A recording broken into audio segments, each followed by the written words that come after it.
Hello everyone, welcome back to our channel. तो आज की वीडियो में हम स्टार्ट करेंगे एक्सरसाइज 7.2 के आगे के क्वेश्चन। इससे पहले वाली वीडियो में हम कवर कर चुके थे क्वेश्चन नंबर 1 to 5। तो अब हम कवर करेंगे क्वेश्चन नंबर 6 से। तो सबसे पहले हम बात करते हैं क्वेश्चन नंबर 6 की। क्वेश्चन नंबर 6 में क्या बोला गया है? देखो क्वेश्चन नंबर 6 में क्या दिया गया है कि हमारे पास कुछ पॉइंट्स हैं, are the vertexes of parallelogram. जो ये पॉइंट्स दिए गए हैं ये क्या है? वर्टेक्सेस हैं पैरेललोग्राम की, आर टेकन इन ऑर्डर। हमें इन्हें ऑर्डर में लेना है और एक्स और वाई की वैल्यू फाइंड करनी है। ये एक्स की और ये वाई की, इन दोनों की वैल्यू हमें फाइंड करनी है। तो सबसे पहले हम बनाएंगे एक पैरेललोग्राम। ये इस तरीके से हमने बना लिया एक पैरेललोग्राम, ठीक है। और सबसे पहले हमें क्या लिखना? ऑर्डर में लेना है इनके पॉइंट्स को। तो इसका क्या हो जाएगा? 1, 2 और दूसरा पॉइंट क्या हो जाएगा? दूसरा पॉइंट हो जाएगा हमारा 4, 6 और तीसरा पॉइंट हमारा क्या हो जाएगा? हमारा x, 6 और चौथा पॉइंट हमारा हो जाएगा 3, 5। ये हमने इस तरीके से हमने इनके पॉइंट्स बना लिए। देखो बच्चों, अब हम किस तरीके से x और y की वैल्यू फाइंड करेंगे। हमने आपको इंट्रोडक्शन में बताया था, जब हमारी जो पैरेललोग्राम्स की डायगोनल्स होती हैं तब ये इंटरसेक्ट करती हैं। तो कहां पे करती हैं? इंटरसेक्ट करती हैं मिड पॉइंट पर। तो इसका मतलब क्या होगा? जब ये डायगोनल्स आपस में इंटरसेक्ट कर रही हैं तो क्या होगा? मिड पॉइंट पर इंटरसेक्ट करती हैं। इसका मतलब क्या होगा? कोऑर्डिनेट ऑफ मिड पॉइंट, मतलब जो भी होगा तो इनकी आपस में कोऑर्डिनेट्स भी इक्वल होंगे। तो कोऑर्डिनेट्स इक्वल होंगे तो उसकी मदद से हम इनके ये फाइंड कर लेंगे। देखो कैसे? सबसे पहले आप लिखो यहाँ पे सॉल्यूशन। वी नो दैट और ये आगे लिखें the diagonals of parallelograms are bisect each other at midpoint. So the coordinate, so the midpoint of AC, जो हमारा कोऑर्डिनेट आएगा ना, इनको नेम दे देंगे A, B, C, D। तो मान लेते हैं ये हमारा AC, तो coordinate of a mid point of AC equal to में हो जाएगा the mid point of BD। इन दोनों के कोऑर्डिनेट आपस में इक्वल हैं। यदि इन दोनों के कोऑर्डिनेट आपस में इक्वल हैं तो अब क्या कर सकते हैं? पहले इसके मिड पॉइंट का फॉर्मूला। सबसे पहले तो आपको मिड पॉइंट का फॉर्मूला क्या होता है? x1 प्लस x2 अपॉन में 2, y1 प्लस y2 अपॉन में 2। ये हमारा मिड पॉइंट का फॉर्मूला होता है। तो ठीक है, यहीं पे पुट कर देंगे। सबसे पहले हम बात करते हैं x1 y1। तो हमारे यहाँ पे देखो इन दोनों की बात, ये हो जाएगा हमारा x1 y1 और ये हो जाएगा हमारा x2 y2। अब ये दूसरे कोऑर्डिनेट की बात करें, ये इस वाली हम डिस्टेंस की बात करें तो इसमें हमारा हो जाएगा, ये मान लेते हैं x1, इसको मान लेते हैं y1, तो ये हो जाएगा हमारा x2 y2। ठीक है, इतना समझ में आया। तो सबसे पहले हम इन दोनों पॉइंट्स की बात करते हैं, ठीक है। जाके मिड पॉइंट निकालते हैं AC डिस्टेंस का, ठीक है। AC की डिस्टेंस का x1 प्लस x2, x1 हमारा क्या दिया 1 और x2 क्या दिया है हमारा x, तो हमारा x plus 1 plus x upon में 2, ठीक है। ठीक है, ये तो हो गया एक कॉमा। अब निकालते हैं y1 प्लस y2, तो y1 कितना दिया 2 प्लस y2 कितना दिया 6 अपॉन में हो जाएगा हमारा 2 इक्वल टू में। अब मिड पॉइंट ऑफ BD की बात करते हैं, ये हो जाएगी BD। तो इसमें x1 और x2 क्या है? x1 हमारा कितना आएगा 4, x2 कितना है 3 अपॉन में हो जाएगा हमारा 2। अब y पॉइंट की बात करते हैं, y2 हमारा कितना दिया, y1 कितना दिया है? y1 दिया y प्लस y2 कितना दिया है 5 अपॉन में क्या दिया 2। देखो बच्चे, इतना तो अब आपको समझ में आ गया। अब यहाँ से थोड़ा सा पॉइंट्स आपको याद रखने की बात है। वैसे तो हमने आपको एक एक चीज इंट्रोडक्शन बताई, यहाँ पे क्या समझ में आना चाहिए? देखो बच्चों, x के कोऑर्डिनेट के जो हमेशा जो हमारा कोऑर्डिनेट है x कोऑर्डिनेट, वो हमेशा इसके इक्वल होता है, x कोऑर्डिनेट के इक्वल हो जाएगा। और जो हमारा y कोऑर्डिनेट होता है वो हमेशा किसके कोऑर्डिनेट के इक्वल होता है? y कोऑर्डिनेट के इक्वल होता है। तो हम x की वैल्यू x की साइड पुट कर देंगे, y की वैल्यू y की साइड पुट कर देंगे। तो सबसे पहले हम x की वैल्यू निकालेंगे 1 प्लस x अपॉन में 2, ठीक है, इज इक्वल टू में 4 अपॉन में 3 अपॉन में 2। तो यहां से ये कैंसिल, तो हमारा इन दोनों को ऐड करेंगे तो कितना हो जाएगा 4 प्लस 3 7 और ये साइड जाएगा तो -1। तो x की वैल्यू हमारे लिए कितनी मिल गई 6। अब यहां से हम फाइंड करते हैं y की वैल्यू। यहां से हम y की वैल्यू, देखो y की वैल्यू यहीं से निकाल लेते हैं। इसका कोऑर्डिनेट आपस में यहां पे कंपेयरिंग करेंगे तो इन दोनों को पहले ऐड कर लेते हैं। तो यहां पे क्या हो जाएगा हमारा 8, ठीक है। ये हमारा आधा कोऑर्डिनेट था, ठीक है। ये हमारी यहां से x की वैल्यू निकाल आई, अब यहां से हम y की वैल्यू निकाला है। देखो इन दोनों को प्लस किया तो 8 आ गया, 6 प्लस 2 8 और अपॉन में 2 as it is equal to हम लिखेंगे 5 प्लस y प्लस 5 अपॉन में 2, ये 2 से 2 कैंसिल, 5 इस साइड जाएगा तो क्या 5, यहाँ पे माइनस का 5 आ जाएगा साइड, तो y की वैल्यू हमारे पास कितनी आ जाएगी 3 आ जाएगी। तो हमारे लिए क्या x और y की वैल्यू फाइंड पूछ लिया था, तो x की वैल्यू हो जाएगी हमारी 6 और y की वैल्यू हो जाएगी हमारी 3। तो यही करना था हमारे लिए क्वेश्चन नंबर 6 में। तो अब हम बात करते हैं क्वेश्चन नंबर 7 की। तो पहले आप इसको नोट करो। तो देखो बच्चों, अब हम बात करते हैं क्वेश्चन नंबर 7 की। क्वेश्चन नंबर 7 में क्या दिया गया है, find the coordinates of a point A. हमारे लिए ए पॉइंट के कोऑर्डिनेट फाइंड करना है, where A B is the diameter of a circle whose centre, ये हमारे लिए सेंटर के कोऑर्डिनेट्स दिए गए और साथ ही साथ में हमारे लिए बी के भी कोऑर्डिनेट दिए गए। तो सबसे पहले तो हम सर्कल बनाते हैं, ठीक है। ये इस तरीके से हमने एक सर्कल बना लिया और मान लेते हैं ए बी क्या हो जाएगा हमारा इस तरीके से डायमीटर हो जाएगा, और सेंटर मान लेते हैं ओ पॉइंट हमारा हो जाएगा सेंटर। देखो क्वेश्चन में क्या दिया, find the coordinate of a point A. इस पॉइंट के हमारे लिए कोऑर्डिनेट फाइंड करना है। A B is the diameter of a circle, ये ए बी है जिस सर्कल का हमारे पास डायमीटर दिया है। उस सेंटर हमारा क्या आएगा ओ, जिसको हमने ओ माना है, इसके कोऑर्डिनेट दिए हमारे पास 2, ठीक है। और साथ ही साथ में बी के कोऑर्डिनेट्स भी दिए हैं। बी के कोऑर्डिनेट्स हमारे पास क्या दिए -1, 4। अब हमारे लिए क्या करना है, ए के कोऑर्डिनेट्स फाइंड करना है। तो किस तरीके से फाइंड करें, एक बार बताओ। ये हमारा बीच में एकदम सेंटर में क्या रहता है, ये बीच में हमारा सर्कल के बीच में क्या होता है, सेंटर होता है, ठीक है। और ये क्या होती है इतनी, ये रेडियस, ये भी रेडियस।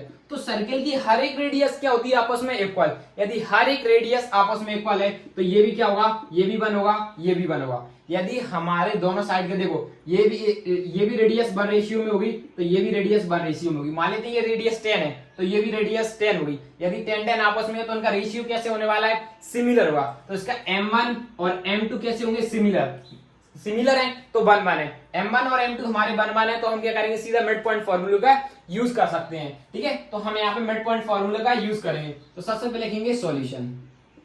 मिड पॉइंट फॉर्मूला से भी कर सकते हैं और सेक्शन फॉर्मूला से, दोनों से भी कर सकते हैं, लेकिन मिड पॉइंट फॉर्मूला थोड़ा इजी है तो हम मिड पॉइंट फॉर्मूला का यूज करेंगे। तो यहाँ पे लिखेंगे कोऑर्डिनेट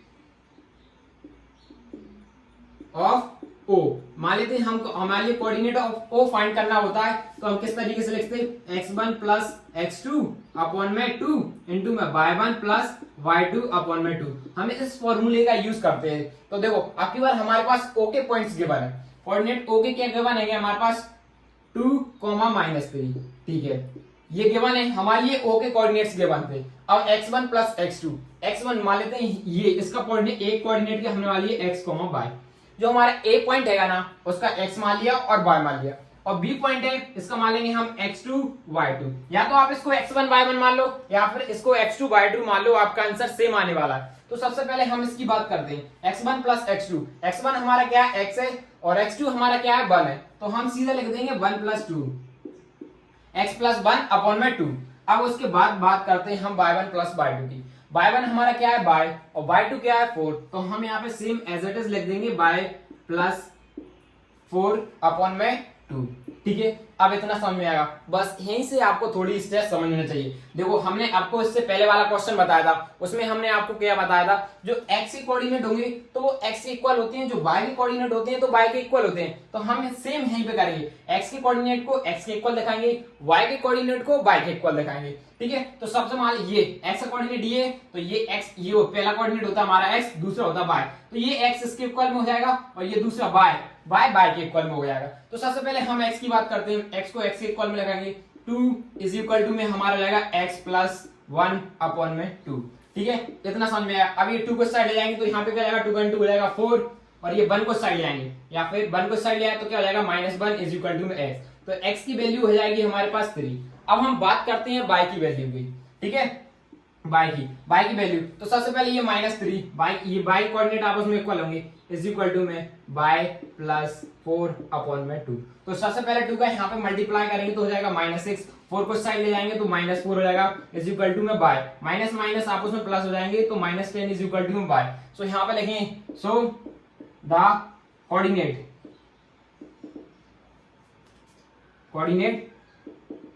ऑफ ए, हमारे ए के कोऑर्डिनेट क्या हो गए, 3, -10। यही हमारे लिए क्वेश्चन में पूछा गया था कि ए के कोऑर्डिनेट्स बताओ कि ए के कोऑर्डिनेट्स हमारे क्या होंगे। ए के कोऑर्डिनेट्स हमारे क्या है, 3, -10, ठीक है। तो अब हम बात करते हैं क्वेश्चन नंबर 8 की। तो सबसे पहले आप इसको नोट करो।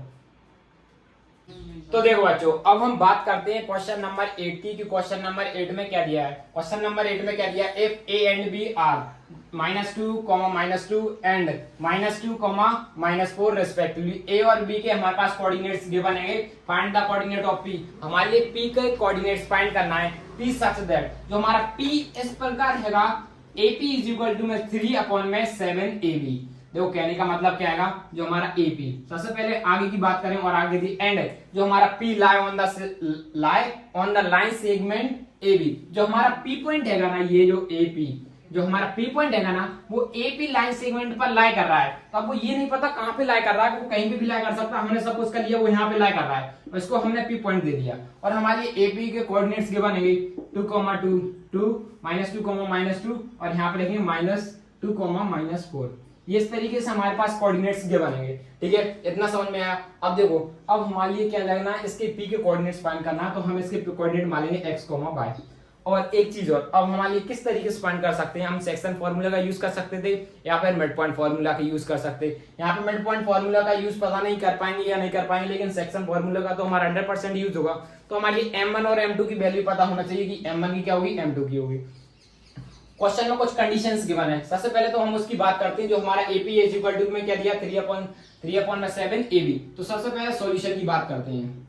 हमारे पास गिवन क्या है, गिवन, सबसे पहले तो आप गिवन देखो कोई भी चीज गिवन फालतू नहीं दे रही चाहिए, कुछ ना कुछ उसका यूज दिया जाता है, इसलिए क्वेश्चन में आपको गिवन दी जाती है। तो उसी गिवन से हमारे लिए आंसर मिलेगा। ठीक है, AB इज इक्वल टू में क्या हो जाएगा, 3/7 AB।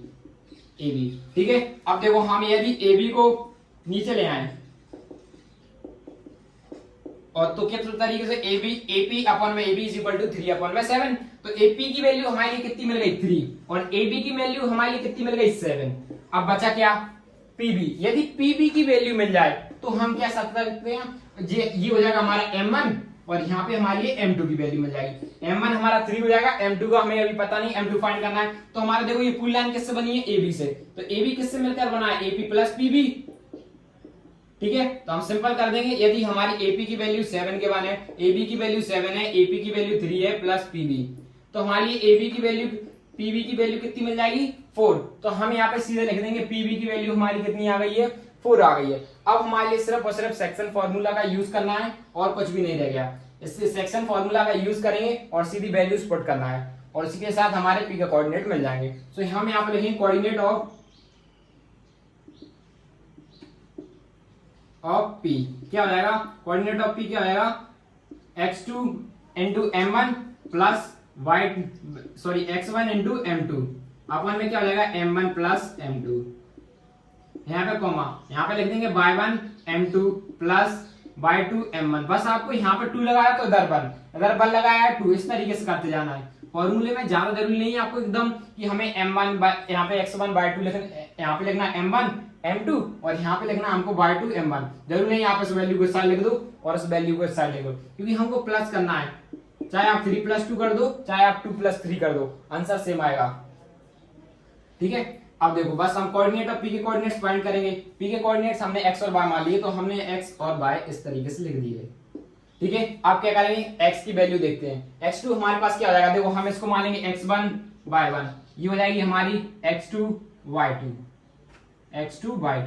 ठीक है, अब हमारे और ये हो जाएगा हमारा M1, ये हो जाएगा हमारा M2। तो सबसे पहले x2 हमारे पास कितना दिया गया, x2 दिया गया -2, तो हमने यहाँ पे लिख दिया -2। ठीक है, और हमारे पास M1 की वैल्यू कितनी दी गई है, M1 की वैल्यू दी गई है 3। अब यहाँ पे प्लस का साइन लगाएंगे, y2 y1 भी -2 में है, तो y1 M2 हमारे पास गिवन है 4। अपन में लिख देंगे M1 प्लस M2। M1 कितना दिया गया है 3 और M2 कितना दिया गया है 4। ठीक है, तो मैं ये थोड़ा रफ कर देता हूँ इसको, क्योंकि हमारा ये पॉइंट और लिखना है। ठीक है, अब यहाँ पे बाय कोऑर्डिनेट्स की बात करें, बाय का क्या, y1 कितना दिया गया, ये हमारा y1 माना था, ये y1 था, ये x1 था, ये y1 था। तो y1 हमारे पास कितना दिया गया है -2। उसके बाद हमारे पास यहाँ पे हो जाएगा M1 कितना दिया गया है 3 प्लस M2 की बात करें, M2 हमारा कितना हो जाएगा 4, M2 4 हो जाएगा। और सॉरी यहाँ पे y2, यहाँ पे लिखना था हमारे लिए y2, एक मिनट यहाँ सब गलत हो गया। देखो फिर से देखो, यहाँ पे x1 हमारे पास कितना दिया है, x1 दिया गया -2 ठीक है। अब m2 की बात करें, m2 हमारा यहाँ पे हो जाएगा 4 प्लस अब y1, अब y2 की बात करें, y2 यहाँ पे कितना हो जाएगा हमारा माइनस का 4 और m1 कितना हो जाएगा, m1 हो जाएगा हमारा यहाँ पे 3 हो जाएगा और नीचे लिख देंगे m1 प्लस m2 मतलब कि 3 प्लस 4। ठीक है। अब इनको ऐड करेंगे तो कितना हो जाएगा -6 और यहाँ पे इन दोनों को ऐड करेंगे, इंटू करेंगे 2 इंटू 3 2 इंटू 3 -2 इंटू 3 -6 -2 इंटू 4 -8 अपन में 3 प्लस 4 7। ठीक है। और इनको सिंपली ऐसे करेंगे -2 इंटू 4 8 -4 इंटू 3 -12 और इन दोनों को ऐड करेंगे तो हमारे लिए आंसर क्या आ जाएगा, इन दोनों को ऐड किया तो 7 आ गया।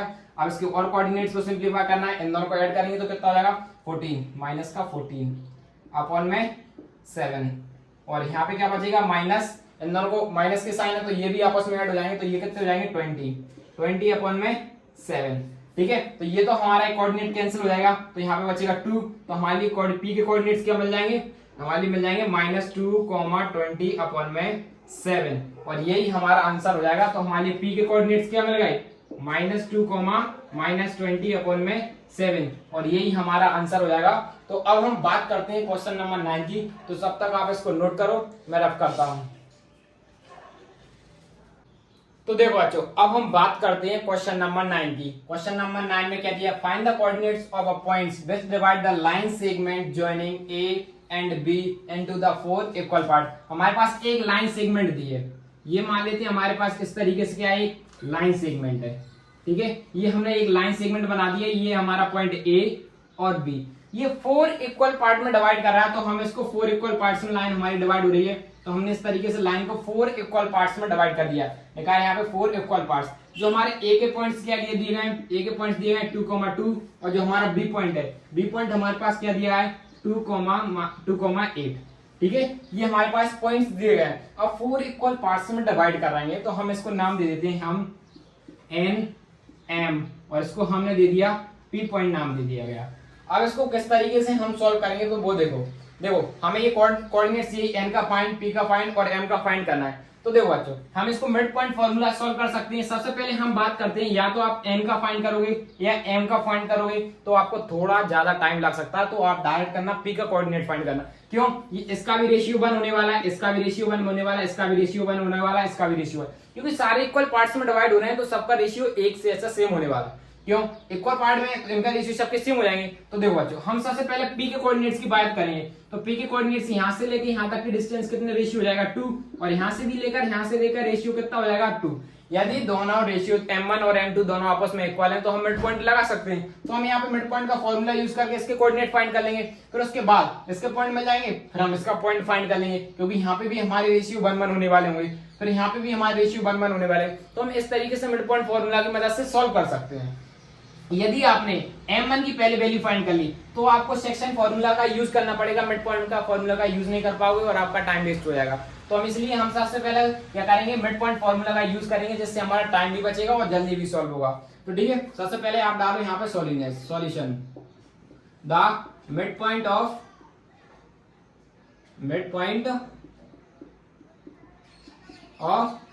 कोऑर्डिनेट पी की बात करते हैं। हमारे मिड पॉइंट का फॉर्मूला करता है x1 प्लस x2 अपॉन में 2, y1 प्लस y2 अपॉन में 2। तो सबसे पहले हम कोऑर्डिनेट पी की बात करते हैं। तो हमारे पी के कोऑर्डिनेट्स क्या हो जाएंगे, कोऑर्डिनेट्स ऑफ पी के हमारे कोऑर्डिनेट्स क्या लिखते हैं x, y, यही होते हैं हमारे पी के कोऑर्डिनेट। तो हम सिंपल ये यहाँ पे वैल्यूज पुट कर लेंगे तो पी के कोऑर्डिनेट्स हमारे यहाँ से सिंपल निकलते हैं जाएंगे क्या, x1 प्लस x2। तो सबसे पहले हम ये देखो ये हो जाएगा हमारा x1 y1, ये हो जाएगा हमारा x2 y2। ठीक है। तो हम x1 प्लस y1 का लेते हैं तो लिखेंगे 2 प्लस x1 प्लस x2 करते हैं। तो x1 कितना दिया है -2 और x2 कितना दिया है 2 अपॉन में 2, y1 प्लस y2 की बात करें, y1 दिया है 2 प्लस 8 तो हो जाएगा 2 प्लस 8 अपॉन में 2।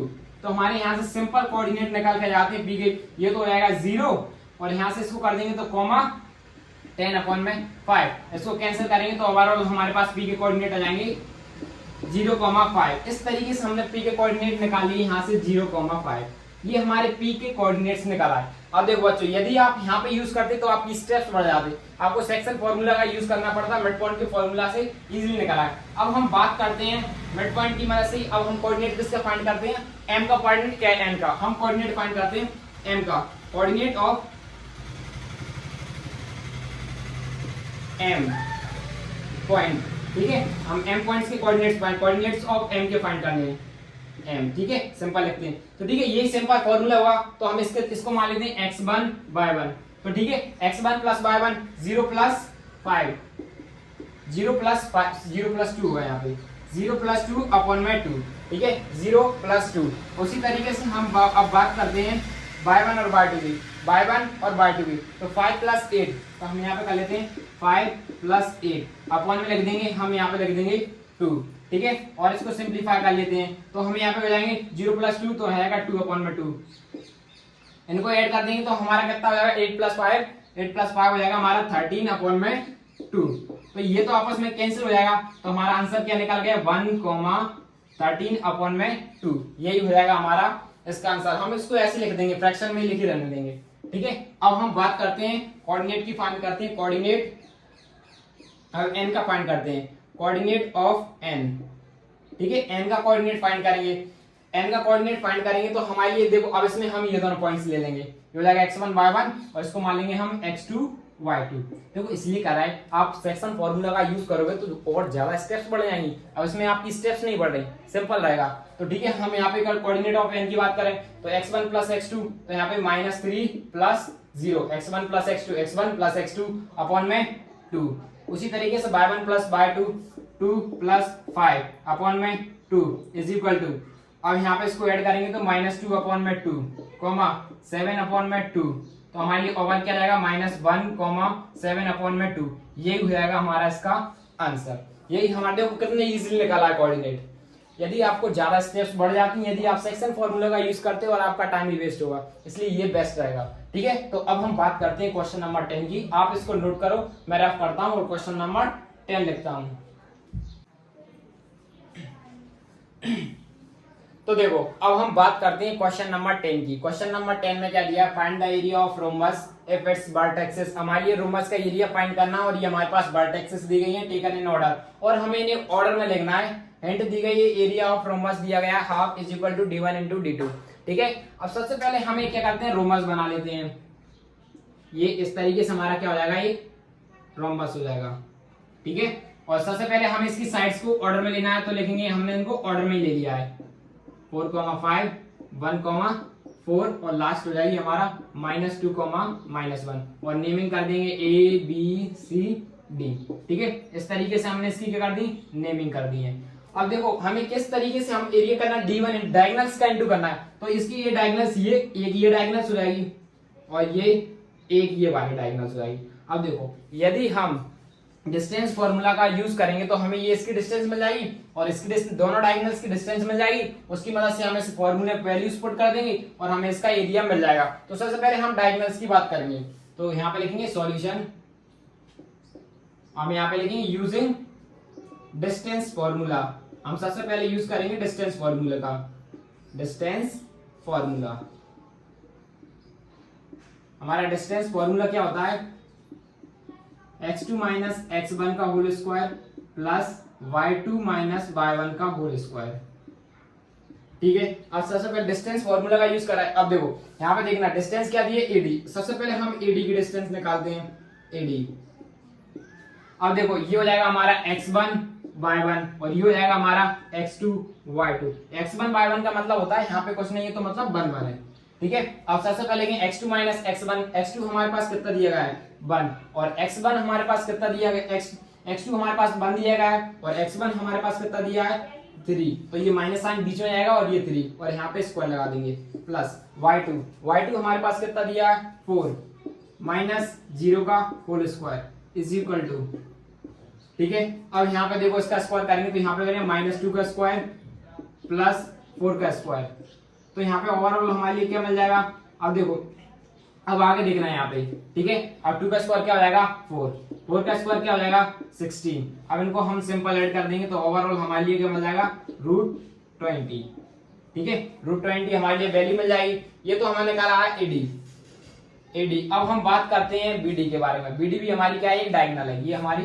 BD, ये हमारा ABC, ये पॉइंट होता है हमारा C और ये होता है हमारा D। अब BD की बात करते हैं। अभी हमने AC निकाला था, AC अब बी डी की बात करते हैं, बी डी, ठीक है, बी डी थोड़ा और नीचे, तो हमारी ये वीडियो हो जाएगी। तो यहाँ पे मान लेंगे हम इसको x1 y1, ये हो जाएगी हमारी x2 y2, ठीक है, इतना समझ, ये हो जाएगा x1 y1, ये हो जाएगी हमारी x2 y2। अब सबसे पहले हम लिखते हैं x1 x2 minus x1 x2 minus x1, तो हम यहाँ पे लिखेंगे x2 माइनस 2 और माइनस का साइन एज इट इज, और x1 हो जाएगा हमारा 4 और लिखा देंगे होल स्क्वायर। अब हम बात करते हैं y2 माइनस y1, y2 कितना है -1, तो यहाँ पे लिख देंगे -1, और y1 कितना है, माइनस का साइन एज इट इज 5। अब इसको सिंप्लीफाई कर लेते हैं, यहाँ पे इसको नीचे कर लेते हैं सिंप्लीफाई, तो यहाँ पे करेंगे, इसको करेंगे तो कितना हो जाएगा -6 का स्क्वायर प्लस ये हमारा -1 और -5 अगेन -6 का स्क्वायर। तो अब इसको यहाँ पे सिंप्लीफाई कर देते हैं, तो यहाँ पे कर देंगे तो क्या हो जाएगा 36, 6 का स्क्वायर 36, और इसको यहाँ पे सिंप्लीफाई कर देंगे तो हमारे जाएगी रूट में 72 वैल्यू हो जाएगी, ठीक है। अब 72 को और सिंप्लीफाई कर सकते हैं किस तरीके से, देखो सबसे पहले तो हम इसको रूट में हटाएंगे, रूट से और सिंप्लीफाई करते हैं तो इसका एलसीएम लेंगे 20 का, तो यहाँ बचेगा 10, फिर अगेन 2 से करेंगे 5, तो यहाँ पे क्या बचेगा, 5 को एज इट इज बना रहेगा, 5 को 5 से जाएगा तो यहाँ पे 1, तो हम इसको क्या रख सकते हैं 2√5, तो यहाँ पे वैल्यू हमारी क्या हो जाएगी 2√5 यूनिट्स, स्क्वायर यूनिट्स में लिखना है आंसर। अभी यहाँ पे आएगा सिर्फ और सिर्फ यूनिट, ठीक है, यूनिट। अब देखो इसकी बात करते हैं, क्योंकि लेंथ हमारी सिर्फ और सिर्फ मीटर में होती है, तो यहाँ पे कोई मीटर नहीं दिया तो हमने यूनिट लिख दिया। अब हम बात करते हैं 72 को भी हम सिमिलरली ऐसा ही कर लेंगे, ठीक है, इसके भी हम फैक्टर निकाल लेंगे। तो सबसे पहले हम छोटे फैक्टर से निकालते हैं 2 से, तो यहाँ पर जाएगा 36, और फिर हम अगेन 2 से कर लेंगे तो यहाँ पे हमारा कितना हो जाएगा 18, फिर हम अगेन 2 से करेंगे तो यहाँ पे 9, फिर 3, फिर अगेन 3 किया गया, यहाँ पे 3 और यहाँ पे जाएगा 1। देखो सबसे पहले 72 को 2, तो यहाँ पे 36, फिर 18, फिर 2 से किया तो 9, फिर 9 से किया तो 3, फिर 3 से किया 9 का डिवाइड, तो यहाँ पे 3 बचा, फिर 1। अब देखो दो के पेयर बना लेंगे, यहाँ पे भी 2 का पेयर, तो यहाँ पे कहेगा 2 × 2 और रूट में हो जाएगा हमारा 2, तो ओवरऑल हमारी इसको क्या लिख सकते हैं 6√2 लिख सकते हैं, ठीक है। अब सीधे बात है एरिया ऑफ रोम्बस, ठीक है, एरिया ऑफ रोम्बस क्या होता है, हाफ इंटू d1 में into d2 is equal to में हाफ, d1 हमारी क्या निकल के आई है 2 × 5√2, सॉरी 2 × 5√, और इसके बाद 6√2, ये हमारी d2 हो जाएगी, और ये 2 से ये 2 कैंसिल, तो हमारा ओवरऑल क्या है, देखो ये 6 तो 6 एज इट इज, रूट की वैल्यू रूट के अंदर इंटू हो जाएंगी, तो हमारा हो जाएगा 6√10 स्क्वायर। अब यहाँ पे स्क्वायर क्यों लगाया, देखो स्क्वायर क्यों लगा, हम लेंथ को किस में लिखते हैं मीटर में, तो हम मीटर पे हमारे लिए कोई लेंथ मेंथ का कुछ में इसमें नहीं बोला, तो हमने इसका लिख दी थी यूनिट, क्या लिख दी थी यूनिट। और अब यहाँ पे बात की जाएगा, और हमारा रोम्बस का एरिया किस में आता है, स्क्वायर में आता है, मीटर स्क्वायर में आता है, तो हम लगा देंगे वहां पे लिख देंगे स्क्वायर यूनिट, तो यहाँ पे लिख देंगे स्क्वायर यूनिट। तो यही थी हमारी एक्सरसाइज 7.2 में टोटल 10 क्वेश्चंस थे, हमारे 10 क्वेश्चन कंप्लीट हो चुके हैं। तो अब हम स्टार्ट करेंगे चैप्टर नंबर 8।